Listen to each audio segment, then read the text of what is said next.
mangawur-awurahan tengaraning ajurit gong mai guru gongso tetekaya putra wara pandriting turangga wasti miwang dwaja kang kekiter argata ingkang dwaja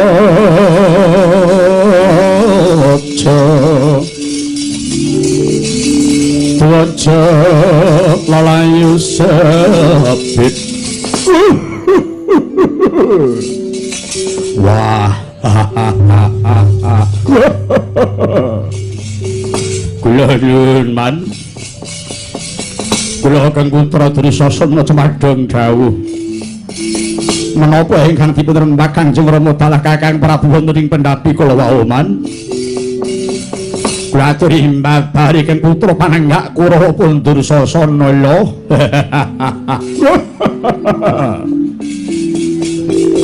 iya yang gara Dursasana sira minangka wakiling adi-adimu wenang nampa apa kang dadi pangandikaku kulo nggih man ngene ya nggih iki mau aku lan Kang Raka Kurupati mentas nampa dukane Kang Rama Kakang Drestarata lah perkarane napa to man kok Kanjeng Rama duka kali sampeyan dalah Kakang Kurupati man perkarane nggonku ora pecus nindakake apa kang dadi dawuh Kang Rama nggih Rama dawuh menapa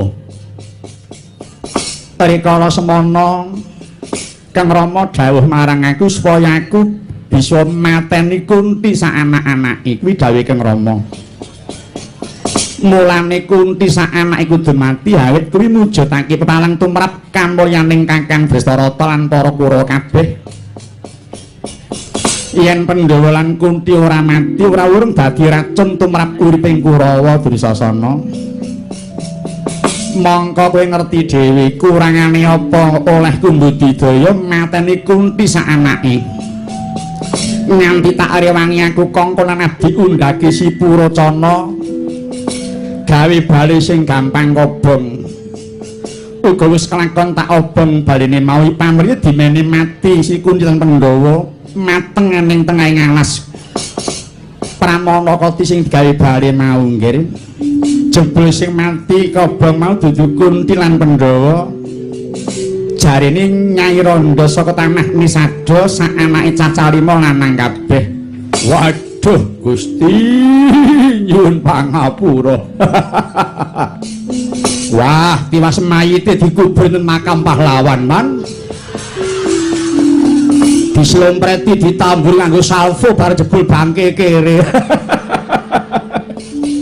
wah pripun iku man pripun wis sing wis kepungkur ora perlu dirembuk ya ngger bakune saiki ayo padha nebus dosane dhewe ingkang kababare ayo padha tak kanthi tindak wisata nderek Raka Kurupati nyang Mancapraja ngger oleh padha wisata ora perlu gagas entek ing ragat wong ya dudu dhuwitmu sing penting kabeh seneng nganggo dhuwit negara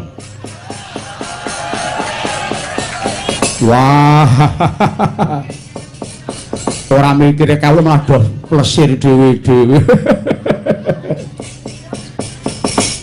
usul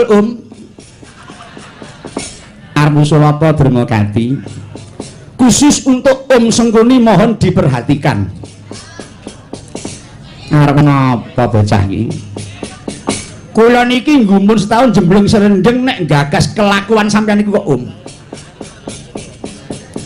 jan judeg saestu kula niki perkara apa lah nggih dawuh saking Kanjeng Rama nembe tekan sam kok pun dienggok niku pripun apa diselewengke niku pripun dawuh Rama niku mau sampeyan kan goleki enten pundi dununge bulik Kunti kalih adi kula Pandhawa mboten kok dawuh mateni niku sama sekali tidak niku rak mung reka saya sampeyan dhewe teman mung gawean sampeyan Sengkuni kalau selamanya Sengkuni seperti ini dan tidak merubah sikap dan tindakannya tidak mungkin Astina akan menjadi negara yang tenteram Masalahnya apa? Karena Om Sengkuni sebagai patih tidak malu mengatakan hal yang tidak nyata dan tidak merasa berdosa untuk memutarbalikkan fakta. Contoh Om, saya mendengar telinga saya sendiri marahnya Romo tadi bukan karena Bule Kunti dan Bendo tidak mati, tetapi Romo marah justru karena Om Sengkuni tega akan membunuh Bule Kunti sama Pendowo. Loh ini kula krungu dhewe kuping kula niki. Dan sekarang Om Sengkuni justru mengaku sendiri bahwa yang membakar Balai Golo-Golo dulu ternyata sampean sendiri setidak-tidaknya suruhan orang lain. Om, Bapak tidak sejelek apa yang Anda katakan tadi. Romo sama sekali tidak memerintahkan kepada siapapun untuk membunuh Bule Kunti dan Pendowo.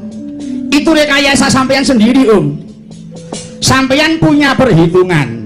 Jikalau Pendowo tidak dibunuh, besar kemungkinan Pendowo akan minta kembalinya negara Astina dari tangan Kakang Kurupati, karena Astina ini peninggalan almarhum Pak Cilik Pandu.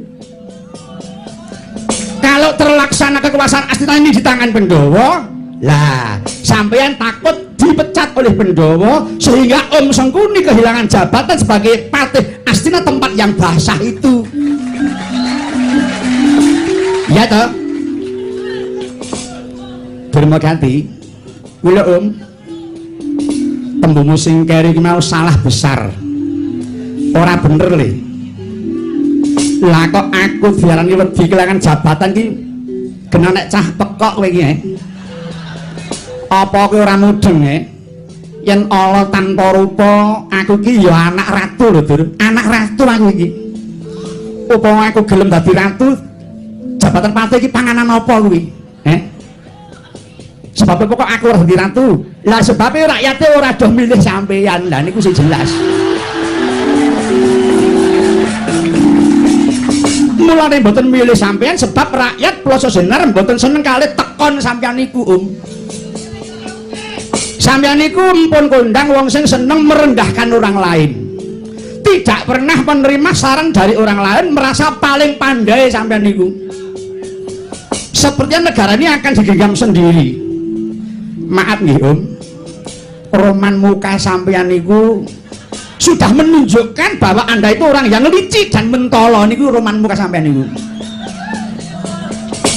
Cangkir iki ngomong waton mangap. Bayi wingi sore kok kementus biji wong tua iki penemu tekan ngendi to Le Dermagati. Lho mengki kriyen mongko penemu niku jane mboten mapan tenggen umur niku Om, mboten tenggen umur ning penemu niku mapane enten nggen pangudi arep bocah cilik nek seneng ngudi. Lah niku nggih nggen penemu ning kok sok baline Om, empun tuwek kaya sampean niku nek ora gelem ngudi nggih gonyak ganyuk ngloling semi niku sampean niku. Anak-anak kabeh para Kurawa wonten dawuh wonten aja pada ngrungokke rembuge wong sing mejemen iki ya nggih. Sapa sing gelem nampa dawuh kaya Hingga Buddha nderek karo Kurupati. Jadi sing ora setuju marang dawuhku tak jaluk kudu pisah saka rombongan iki. Aku patih wong nang ngusulke marang ratu mecat wong sing ora loyal kuwi. Wis karep selamat jabatanmu melu ae melu. Tenan ben becik nasibmu. Wah, bukan watak Dermagati membebek pada tindakan yang salah dan keji ini kok Mas. Lebih baik keluar dari rombongan ini daripada mengikuti jejak seorang patih yang diktator dan kotor ini. Aku metu malah hesis. Tenan, wartawan arep tak kumpulke kabeh. Arep tak kandhani rencana sing kaya telek iki mau. Tenono. Nek ora ning pati diuduki rakyat tak sembah dilamakane. Le. Aja ya Le ya. Welas karo aku ya Le. Rodok suwe olehku dadi patih ya Le. Tulung bab sing ngarep mau aja tak tintakake ya nggih. Aja diwarahke sapa-sapa ya Kulub. nek gelem meneng engko tak unggahke pangkatmu. Tak blonjo sing luwih gedhe timbang saiki. Lah kecuali nek itu padha wae. Alah jebul wong kukuh ki kalah karo wong butuh. Swatama wonten dawuh metu njaba perintah kaya saben paring pamit sing ati-ati nggih. Enjing bidhal gumuruh saking Astina negeri.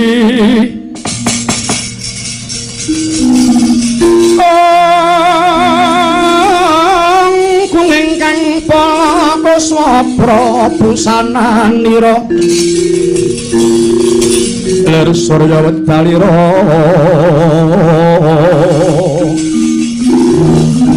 saka ing jwalanidi arsa madangi jagat mungup aning sabocah ing ukir merbabak bangsu mirat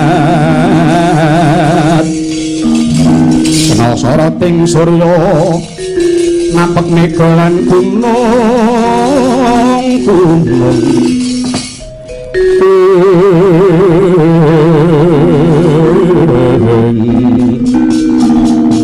Sigra bidhal para tansah suwenget ditenono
ngening kalangiwan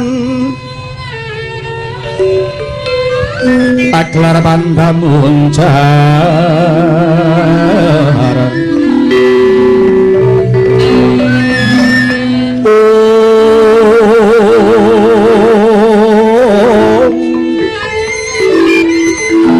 tinon lerek kekunang suram sorotetan padang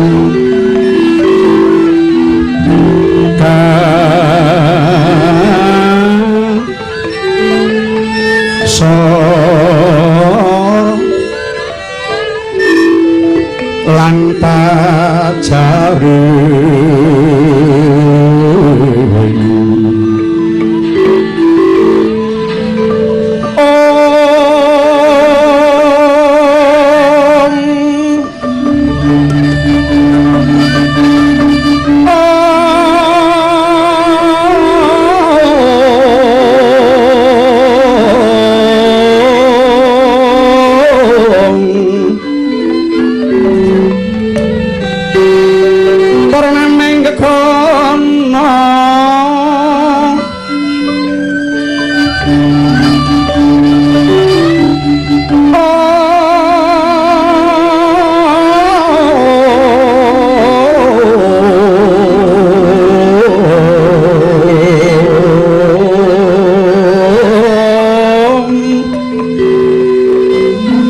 sari mongso katiga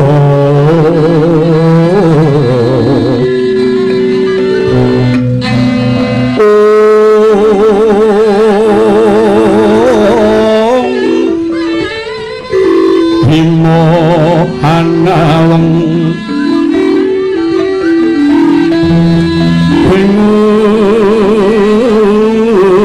jungan colong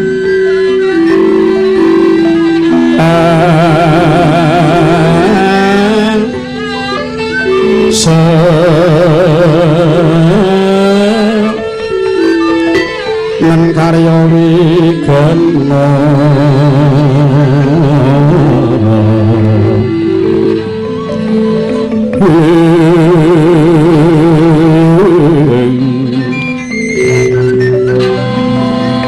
mewah sining wono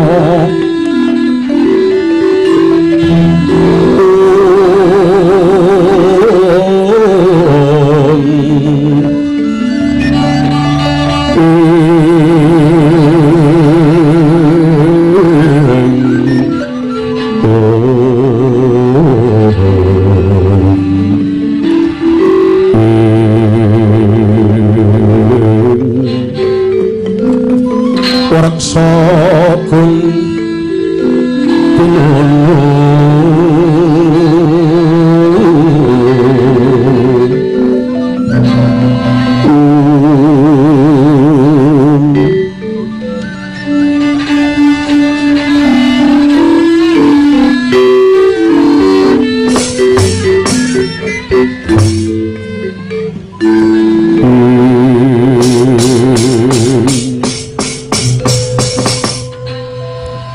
wau kaya mangkono sampun bidhal sang Hyang Parawadya saking negari Ngastina wis miyarsa swa bendhe pusaka Kyai Puspawilaha minangka tengara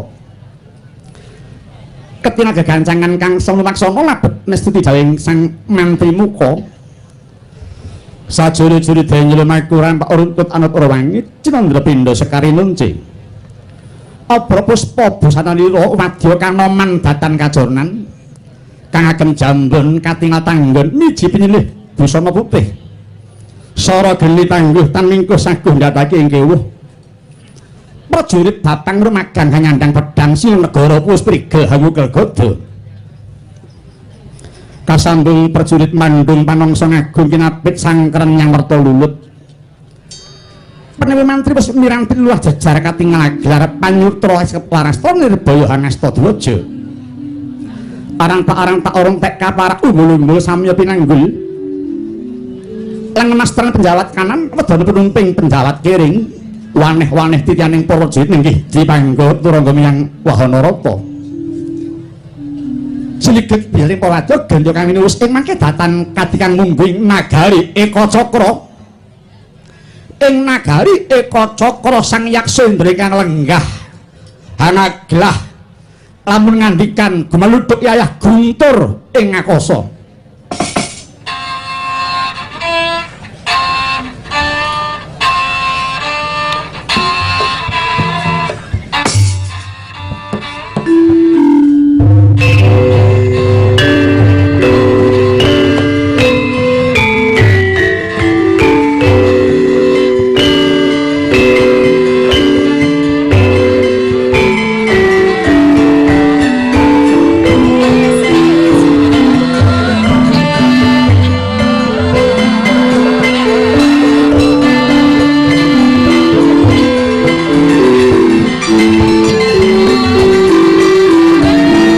Langening kalang nyewana klara bangga mun saratin lembir ketoneng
wonten puluhan lit ketingal lamat-lamat labetinipun dina ewadene asring kasuran kelawan rasaning prahara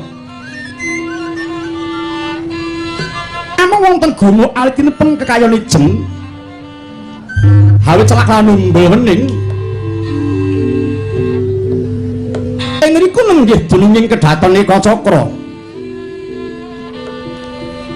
Puraya Jembar hadapur jamur kang nedha megar pinayu sirap sising mina segara sinangga saka Guru Sila Prabata sinungging ukir sekar ploso pinalipit paning segong sak cengkang kandele sak tebah ambane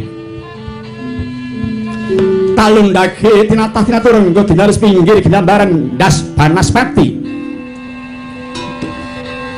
ing sisih kulon ing kraton Eka Cakra kathah subur taneman apiun kelawan candu wis kaloka Eka Cakra nggon ganja nujuli prayoga ing tengah ngaglah lenggah dampar kenca menggih menika wanane sang Yaksendra jejuluk Prabu Baka pangawak Prabata Netra Pindha Surya Kembar Grana Yayah Candhi ing Baita tutuk mengolir gula sampun waja liripin dah parang curi jatah ngingis pindah pedang linigan ngudarik mau gimbal dan udalan dolong lawer dumugi dhuwur wadidang ulune ngasta pindha taruh kang tuh ing Prabata katingal diwut-diwut yen sego kaya gluduk petak kaya gelap ngampar yen gumuyu kaya grojogan iya to lamun Eka Cakra kabeh isine buta ratune buta patihe buta wadya balane ya buta tekan kabeh para kawula saperangan akeh sing padha buta ana tontonan ya tontonan buta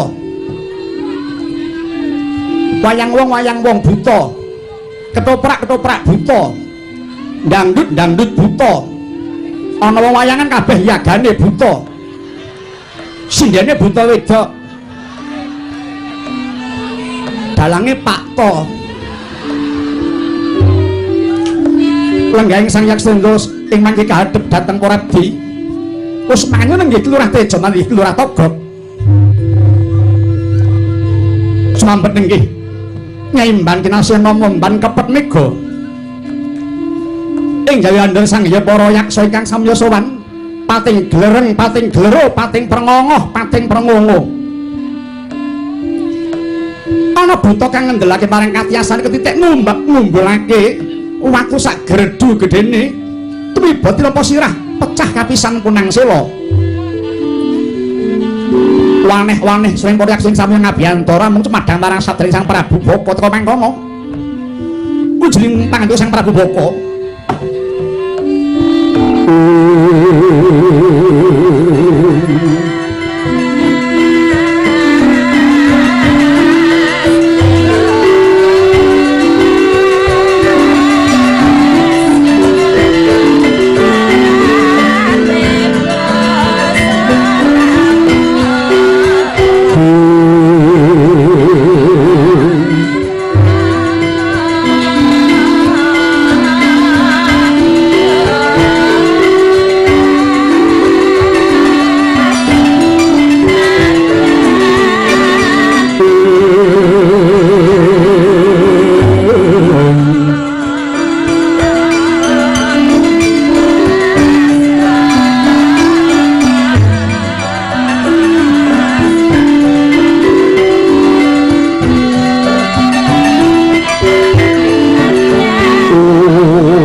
Sedeng Narendra yaksa lelaku kalmawa lengkang gambira marang anyisesium metu Prabowo Guru mawalian lesus lan pragempo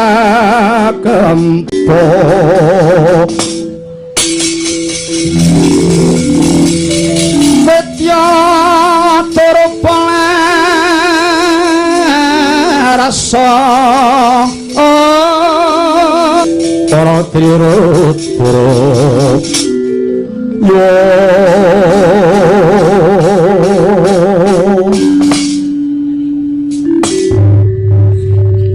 bojleng iblis laknat dodo jek-jekan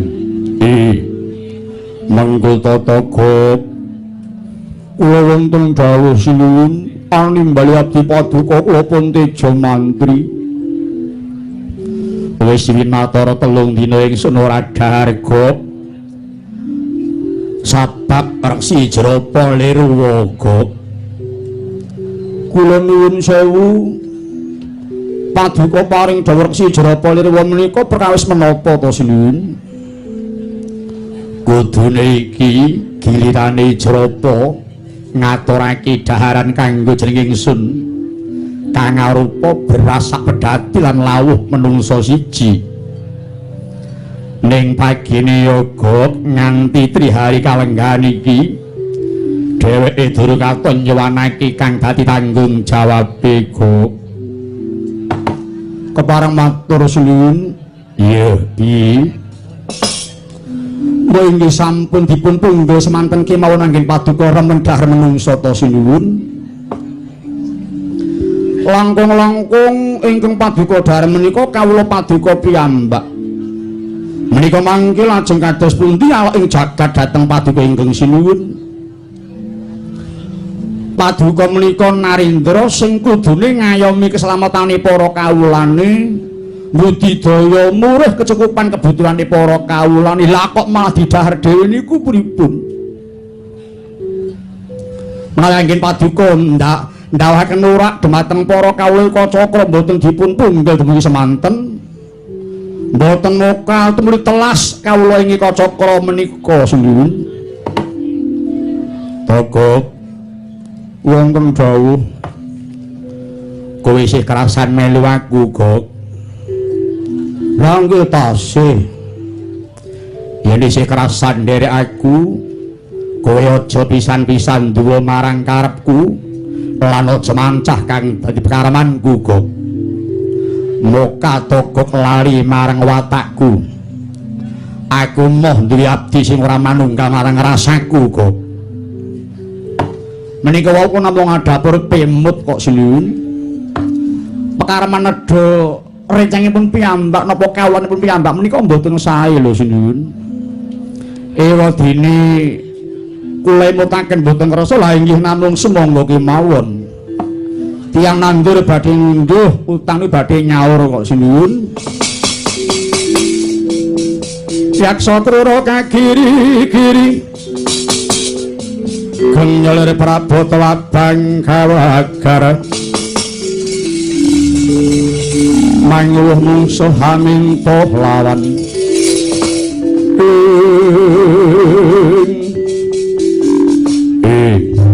mban kepet mega wonten dawuh sinuwunane balik ngabdi kula pun kepet mega Kangjeng Sinuwun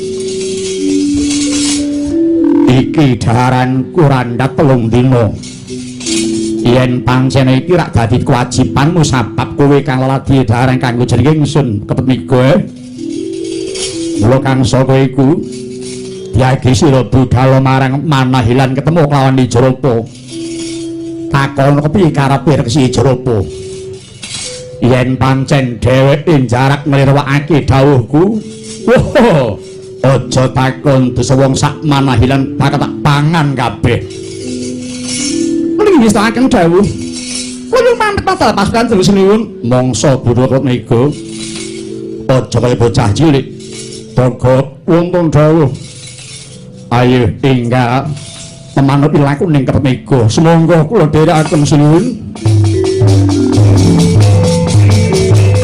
ya talangening kalang yuwana glara pantang muncar pinener kakonang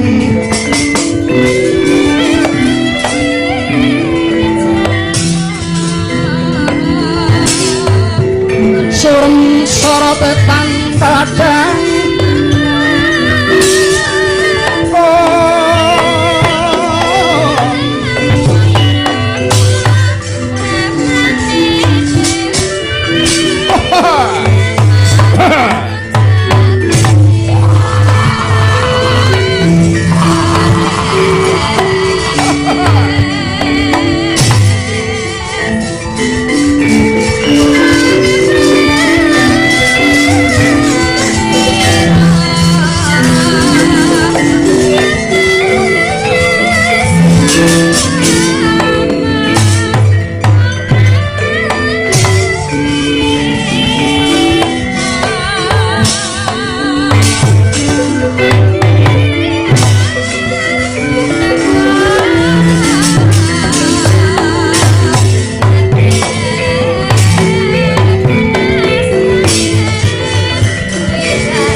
Sikra kancut mregut ngembat watang ngaraposo mungsu sangkep jojo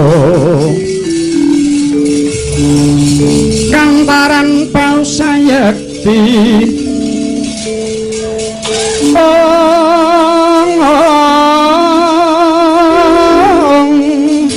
Bingolino prabeng lampus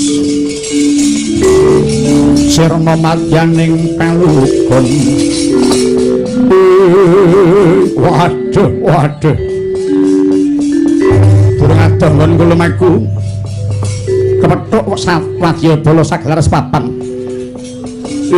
ana dhisik Gus loro kaki ngaku sapa jeneng lan ngendi pinangkamu lancang pengucap menungso iki wanuh wae durung mulai takon malah ninggal marang Tata Krama balik takon kuwi wong endi sapa kang dadi jenengmu murid saking Praja Kacakra pangkatku Bupati Sepuh jenengku Kanjeng Raden Temenggung Kumandang Garba ya sapa kuwi murid saking Praja Ngastina kadangi Kakang Prabu Duryudana jenengku Kartomarma Kumandang Garba ana paran iki karep apa kuwi lumaku ngancik waladane Ngastina ora kuwi dadak ngerti seminggu tak gawe liwat Kartomarma kena mbajur nanging tinggalan sirahmu ana kene lho parep murang tata nggak ada perkara menungso iki apa apamu padha karo wani lawan aku sing tak wedeni apamu lah dalah matma sastra jendramu lateken japa mantramu olehno pangendamu tebak datem nolesek kamu kelakon ilang nyawa para Kartomarma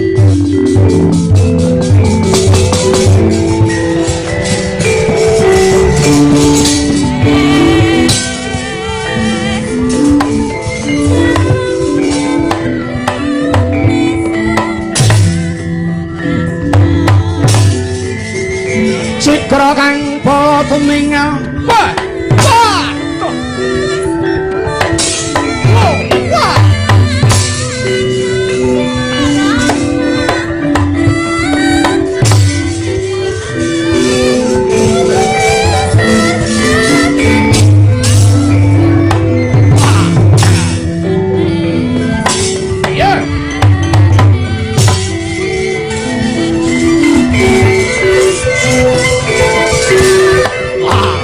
wah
Candrasa Tadana Parat.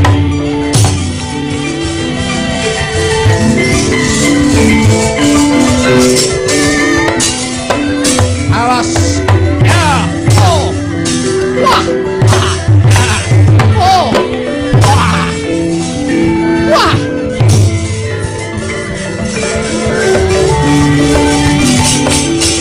Ya.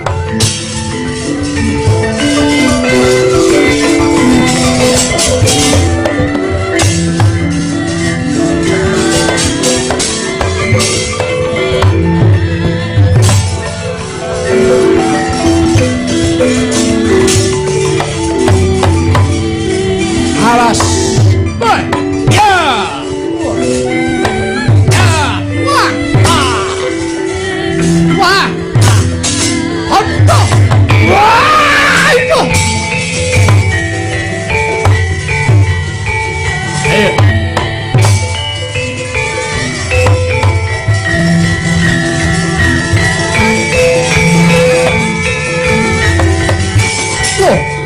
Waduh, kalah siji.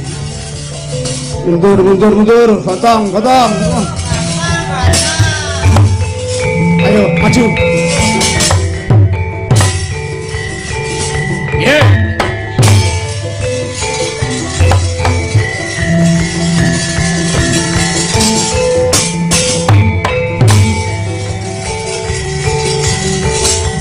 Boy, ya, awas. Ya. Ya, lo. Wah. Aduh. Wah. Aduh. Wah. Aduh. Wah. Aduh. Oh, ya.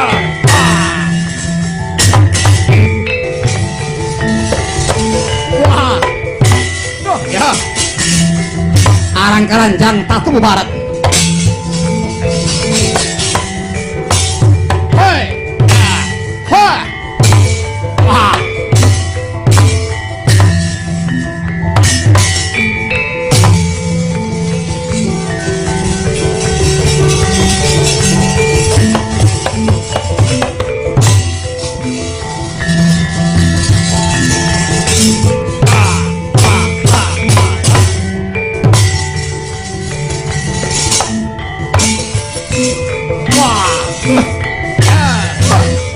Nyoba lagi. Wah.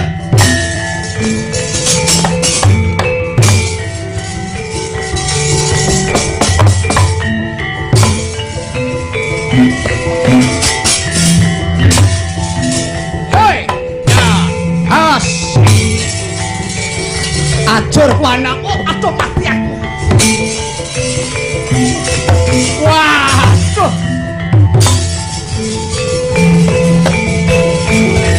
Mundur trajange dhewe. Amuk Suramarata. Wah, bagi aku kae. Was. Wah. Oh, woi. Wah. Amban-ambanan cangkem le. Tuh. Wah. Hey. Wah. Wah, sayang. Mulai.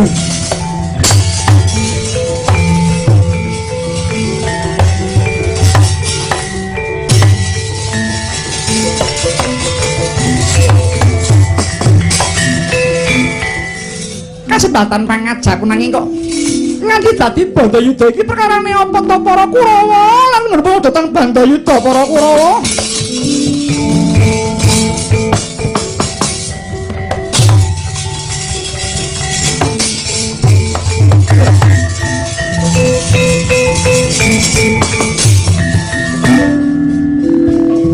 Sak kelibatan ora pangling kaya kepet mega to kae.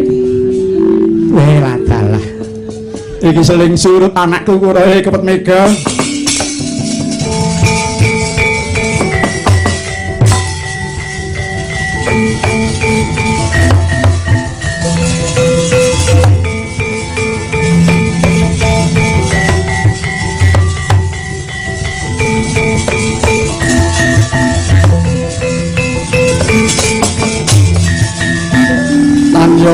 Pandhawa yek gumulung mangusiring sapa Kurawa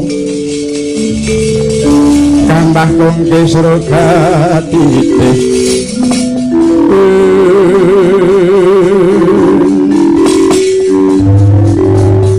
kados pundi to Raden Patih para Kurawa kok sami perangan mengsah madya blebetan kula to Raden Patih kapet mega muwung kula mulane nganti dadi peperangan pengiraku anak-anakku Kurawa padha ora ngerti yen aku lan kowe ana sesambungan dagang men inggih nek malah tiwas kebeneran yen Kurawa ora ngerti dadi bisa langgeng oleh awake dhewe padha dagangan bubuk nikmat mau kepet mega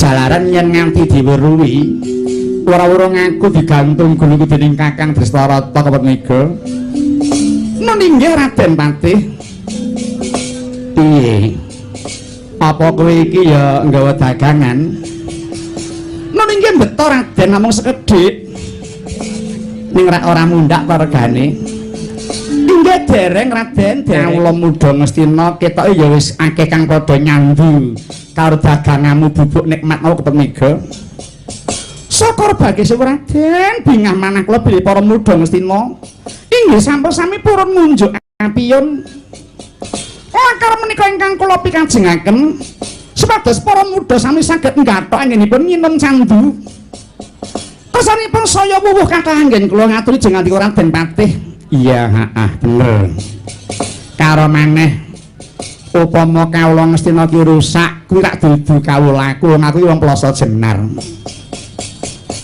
kepara monggo enggal sesawangan kipun Raden Patih mindak selak kadenangan dening putra Kurawa Raden oh iya ya kepara nyata anakku Kurawa tak kangkine nyimpang dalan karepe ora kesuwen oleh padha Bandayuda aja lali ketep mega dagangane dikirim ning Tapan Abene ya meninggih mengko bocahku sing arep merono bakal teka njipuk daganganmu dene mengko duwite ora bakal tak kirimke marang kowe ping kok nuwun nggih sembah nuwun Raden ayo selang-selangan ngepet mega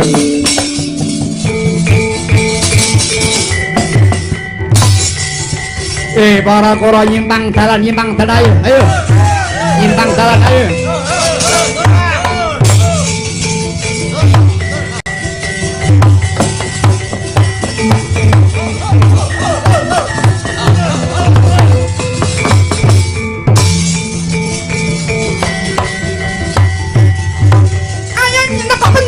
ya boleh mundur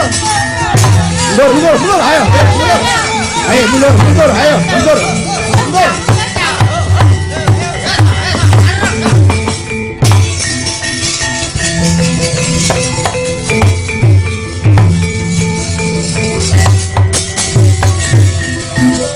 wis kadang pisan nggone padha Bandayuda patut-patut mau aku mau nggawa telung buntel iki bagiane sing ngendang karo sing bonang ya ndang tak keke